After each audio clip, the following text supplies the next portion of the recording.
आज हम लोग जंतुओं के बारे में पढ़ेंगे। आइए देखते हैं। जंतु भोजन के लिए पूर्ण रूप से अन्य जीवों पर निर्भर होते हैं, अर्थात जंतु परपोषी होते हैं। परपोषी जंतु मृतजीवी, परजीवी या प्राणी समपोषी हो सकते हैं। परपोषी मतलब वैसे जीव जो अपने भोजन के लिए दूसरे जीवों पर निर्भर होते हैं, उसे परपोषी कहते हैं। एग्जाम्पल जैसे कि मनुष्य क्या है, दूसरे जीव पर निर्भर है। या शेर क्या दूसरे जीव पर निर्भर है। ओके। मृतजीवी वैसे जीव जो अपने भोजन के लिए सड़े गले कार्बनिक पदार्थ पर निर्भर रहते हैं, ठीक है ना। जैसे कि कुकुरमुत्ता, गोबर छाता, ये अपना भोजन स्वयं नहीं बनाते हैं बल्कि दूसरे जीवों पर रहकर दूसरे जीवों पर निर्भर रहते हैं। नेक्स्ट है प्राणी समपोषी, वैसे जीव जो अपना भोजन वैसे जीव जो अपना भोजन ठोस या तरल के रूप में करते हैं, जैसे मेढक, मछली, ठीक है, या अमीबा, ठीक है ना। ये क्या हो जाएगा, प्राणी समपोषी में आ जाएगा। पैरामीशियम क्या है, प्राणी समपोषी में आ जाएगा, ठीक है। नेक्स्ट अमीबा, हम लोग अमीबा के बारे में पढ़ेंगे। अमीबा एक कोशिकीय या प्राणी समपोषी जीव है, ठीक है। एग्जाम में पूछता है कि अमीबा क्या है, अमीबा कौन सा जीव है। तो ऑप्शन में देता है परजीवी, मृतजीवी, प्राणी समपोषी, इनमें से कोई नहीं। तो हम लोग क्या मार देंगे, प्राणी समपोषी। ओके। यह अपना भोजन उत्पादों की सहायता से करता है, ठीक है ना। इसका हाथ नहीं होता है, यह अपना भोजन उत्पादों की सहायता से करता है। यानी इस फिगर में देख लीजिए, भोजन के लिए इसका मुंह निश्चित नहीं होता है। यानी जैसे कि हम लोगों के लिए निश्चित मुंह है ना, हम मुंह में डालेंगे, लेकिन यह ऐसा प्राणी है अमीबा कि यह अपना भोजन अपने शरीर के किसी भाग से कर सकता है। यह अपना भोजन शरीर के किसी भी भाग से क्या कर सकता है। इसका भोजन छोटे छोटे शैवाल, जैसे कि शैवाल कहाँ पर मिलेगा, पानी में दिखने को मिलेगा, ठीक है ना। बैक्टीरिया ये भी, और डायटम तथा मृत कार्बनिक पदार्थ के टुकड़े इसका क्या है, भोजन है। ओके। जब इसके भोजन आसपास दिखाई देते हैं, यानी जहां ये रहता है, ठीक है ना, इसके आसपास भोजन दिखाई देगा, ये क्या करेगा, तो यह है अपने भोजन को उत्पादों की सहायता से पकड़कर, जब देखता है तो उत्पाद की सहायता से क्या करता है, पकड़ता है, ठीक है। भोजन रसधानी में ले जाता है। जब ये भोजन पकड़ेगा तो कहाँ ले जाएगा, रसधानी में, ठीक है ना। उसके बाद जिसमें भोजन के साथ साथ है, जब भोजन करेगा तो उसके साथ क्या जाएगा, जल भी होता है, तथा भोजन का पाचन भोजन रसधानी में होता है। एग्जाम में पूछता है कि अमीबा का पाचन कहां पर होता है, तो भोजन रसधानी में होता है। ओके। और पाचा हुआ भोजन होता है कोशिका द्रव्य में चला जाता है, ठीक है। उसके बाद फिर भोजन अमीबा के संपूर्ण शरीर में क्या होता है, वितरित मतलब बट जाना, फैल जाना, ठीक है ना, वितरित हो जाता है। उसके बाद जो अब इसका निष्कासन होगा ना जी, जैसे मल हो गया तो निकालेगा, मल निकालने के लिए इसका कोई मल द्वार नहीं होता है। यह जिस प्रकार यह अपना भोजन कहीं से कर सकता था, ठीक उसी प्रकार यह अपना मल को कहीं से भी त्याग सकता है। ओके। पैरामीशियम के बारे में पढ़ते हैं। पैरामीशियम एक कोशिकीय या प्राणी समपोषी जीव है। इसका आकार निश्चित होता है तथा इसका शरीर सीलियों से ढका रहता है और मुंह निश्चित होता है, जो कोशिका मुख कहलाता है। कोशिका में लगातार होने वाला गति भोजन कणों को कोशिका मुख की ओर ले जाता है। मनुष्य का पाचन तंत्र। आहार नाल मुगुहा से मलद्वार तक फैली भाग को आहार नल कहते हैं। इसकी लंबाई लगभग 8 से 10 मीटर होती है। अगर फीट में देखा जाए तो लगभग 32 फीट होती है। ओके, अब देखिए आहार नल का फर्स्ट भाग मुगुहा है, ठीक है ना। तो मुगुहा आहार नल का पहला भाग है, यह है ऊपरी तथा निचले जबड़े से घिरी होती है, ठीक है ना। ये क्या होती है, ऊपर तथा नीचे जबड़ा जो है क्या होती है, घिरी रहती है, ठीक है। मुगुहा को बंद करने के लिए 2 मांसल होठ होते हैं, जैसे कि मुंह है, इसको बंद करने के लिए क्या है, ऊपर नीचे होठ है ना। उसके बाद मुगुहा में जीभ तथा दांत होते हैं। इसके अंदर क्या होता है, जीभ है, ये जीभ है, अंदर दांत है, ठीक है ना, दांत होते हैं, ठीक है। उसके बाद जीभ के बारे में पढ़ेंगे। जीभ है, यह एक मांसल संरचना है, एक मांस का बना होता है, इसमें हड्डी नहीं है। इसका अगला सिरा स्वतंत्र क्या होता है, स्वतंत्र मतलब खुला है, ये आगे वाला जो भाग है क्या है, खुला है, तथा पिछला सिरा फर्श से जुड़ा है। जो अंदर वाला भाग है, ये अंदर वाला भाग का है, जुड़ा हुआ है। इसका अगला सिरा स्वतंत्र तथा पिछला सिरा फर्श से जुड़ा रहता है। जीभ के ऊपरी सतह पर कई छोटे छोटे अंकुर होते हैं, यानी ये छोटे छोटे जीभ के ऊपर छोटा छोटा क्या होता है, अंकुर होता है।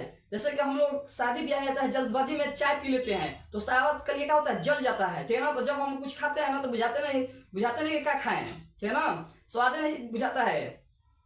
जीभ के ऊपरी सतह पर क्या होता है, कई छोटे छोटे अंकुर होते हैं जिन्हें स्वाद कलिया कहते हैं। उस जो छोटा छोटा अंकुर टाइप का रहता है उसे क्या बोला जाता है, स्वाद कलिया। उन्हीं के माध्यम से हम लोग क्या हो जाता है कि कोई सामान भोज्य पदार्थ है, तीता है कि मीठा है कि कड़वा है, इससे हमको पहचान होता है, ठीक है ना। जीभ को कई कलियों से मनुष्य के जीभ का स्वाद जैसे मीठा खट्टा, वही बोल रहा है, मीठा खट्टा कड़वा आदि, ठीक है ना, का ज्ञान होता है। मनुष्य का वही ज्ञान होता है जी। नेक्स्ट तथा जीभ भोजन को उलटने, जब हम लोग भोजन उलटने पलटने क्या करता है, जब हम लोग भोजन करते हैं तो उसका क्या काम का है, जब हम रोटी खाए तो उसको पलटने का काम करता है, ठीक है ना, या उसको सानने का काम करता है। और बोलने में भी मदद करता है। जब हम लोग जीभ से ढालेंगे या कुछ वर्ड बोलेंगे तो अच्छा साउंड अच्छा नहीं निकलता है, ठीक है। तो क्या माने बोलने में भी जीभ मदद करता है। दांत मुगुहा के ऊपरी तथा निचली जबड़े पर दांत व्यवस्थित होते हैं। दांत का कार्य, इसका कार्य भोजन को चबाने, पीसने, फाड़ने तथा काटने का है। दांत 4 प्रकार के होते हैं। पहला है कृंतक, इसका कार्य काटने का है। दूसरा है रदनक, इसका कार्य फाड़ने का है। चौर्णक, इसका कार्य चबाने तथा पीसने का है। और उसके बाद अग्रचौर्णक, इसका काम है चबाने तथा पीसने का है। जीवन में 2 बार दांत जमते हैं। दांत के ऊपरी परत को इनामेल कहते हैं। मनुष्य में 3 जोड़ी लार ग्रंथियां पाई जाती है। पहला ग्रंथि का नाम है पैरोटिड ग्रंथि, दूसरा का नाम है सबमैंडिबुलर ग्रंथि, उसके बाद तीसरा का नाम है सबलिंगुअल ग्रंथि। मनुष्य में पर डे 1.5 लीटर लार बनता है। लार में 4 प्रकार के एंजाइम पाया जाता है। पहला है लाइसोजाइम। लाइसोजाइम का कार्य क्या है, ये जीवाणु को मारने का कार्य करता है। जितना भी जीवाणु टोटल को मार देगा। नेक्स्ट टाइलिन और डाइस्टेज, इन दोनों का क्या काम है कि स्टार्च का पाचन करता है, यानी भोजन क्या करता है, उसको पचाने का काम करता है।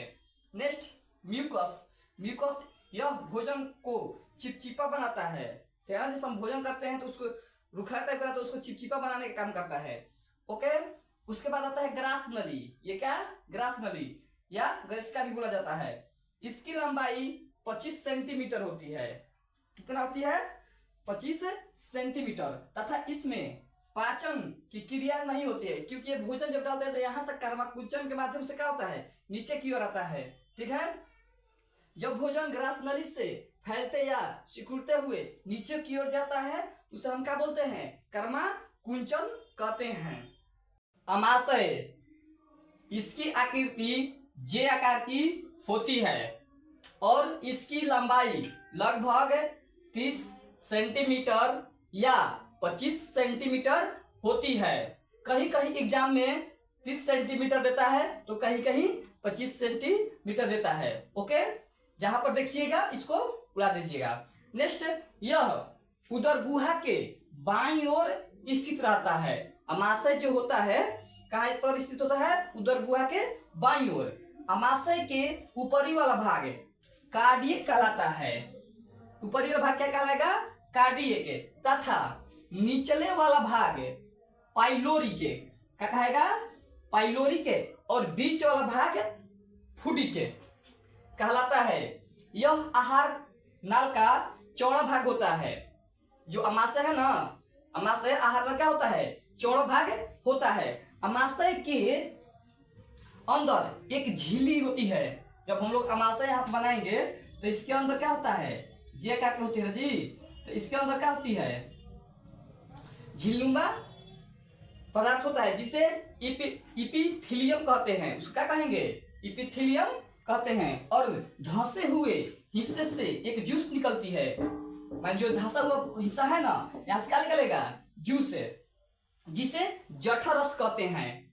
ठीक है, इसी के अंदर HCl अम्ल होते हैं। HCl मतलब हाइड्रोक्लोरिक अम्ल, जिसका पीएच मान लगभग कितना होता है, 2 होता है। तथा अमाशय में भोजन लगभग 4 घंटे तक रहता है ना, कितना घंटे तक रहता है, लगभग 4 घंटे तक ले। यह है, यह यहाँ पर भोजन, ठीक है, यहाँ पर भोजन अर्ध पचित रहता है। पूर्ण रूप से यहाँ पर पाचन नहीं होता है भोजन का। अमाशय में जो है पूर्ण रूप से पाचन नहीं होता है, जिसे काइम के नाम से भी जाना जाता है।